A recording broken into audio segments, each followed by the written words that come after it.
Bonjour à tous, j'espère que vous allez bien les amis, de nouveau sur YouTube pour les plans du jour. On est le jeudi 5 janvier et au programme pas énormément de news, on aura quand même les stocks de pétrole, on aura aujourd'hui deux membres du FOMC, donc de la Fed qui parleront notamment Boulard dans la soirée ce soir. Hier il y a eu les minutes, ça n'a finalement pas déclenché trop de mouvements. On va voir un peu ce qui se passe au niveau des indices. Du côté du DAX d'abord, très intéressante, c'est cette cassure d'oblique qui est un beau signal d'achat. On a fait une belle vague de hausse, on fait une correction, on casse. Donc c'est un beau signal d'achat.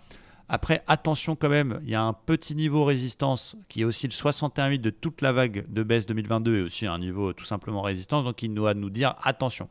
Donc dans cette situation-là, moi je serais plutôt pour acheter, mais du coup sur un repli. Et du coup, je vais surveiller l'ancien niveau 61,8 justement de la plus petite vague de baisse 1 heure qui converge justement avec cette oblique daily en verte que je vous ai montré tout à l'heure, qui me donne un point d'achat, un point d'entrée sur un repli autour des 360-370. Donc il peut venir chercher le plus haut, il peut venir chercher ce niveau-là. Donc si je vois une conso là-dessus et puis évidemment un signal, eh bien là je me permettrai un petit achat sur le DAX. A l'inverse, s'il continue à monter parce qu'il fait quand même une cassure d'un petit drapeau et qui vient dans ma zone de résistance 14 700, eh bien je peux m'autoriser une vente sur un super setup 5 étoiles parce que c'est pour l'instant un gros niveau résistance. Du côté du Dow Jones, il est exactement dans la même situation qu'hier, c'est-à-dire que on est toujours complètement bloqué entre la moyenne mobile 20 et la moyenne mobile 50. Il y a aussi deux niveaux, c'est l'oblique 2022 qui a été pullbacké et la polarité en rouge, donc il est en PLS dans un étau. Et en 1 heure, c'est la même situation, on a un beau range avec une borne basse autour des 33 000, une borne haute autour des 650. Donc il faut surveiller la borne. Si on va chercher le bas, un achat sur signal. Si on va chercher le haut, une vente sur signal tant qu'il reste dans ce range. S'il en sort, on changera de fusil d'épaule.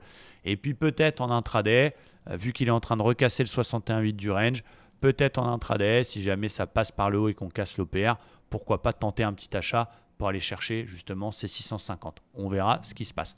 Du côté du Nasdaq, je suis super content parce qu'hier, j'ai fait un achat incroyable. J'ai juste suivi ma méthode. J'ai acheté la bulle à pesanteur tout en bas sur la zone support. Donc, on a acheté ici et j'ai tenu mon trade jusqu'au plus haut qui était le haut de l'OPR. Donc, je suis assez content. Ça fait un ratio de 4, donc 4 fois notre risque. Donc, c'était tip top. On a pris toute la remontada. Je suis sorti sur le haut d'OPR. Donc, magnifique trade. Acheté ici, vendu là. Donc, c'était dans les plans que je vous ai présentés. Donc, c'est cool. Le Nasdaq, il est toujours dans son support 800. Il le tient pour l'instant, c'est plutôt une bonne nouvelle. C'est aussi 61,8 de toute la remontada Covid. Donc c'est vrai que ça donne envie de payer, même si la tendance de fond elle est toujours baissière. C'est un gros niveau support.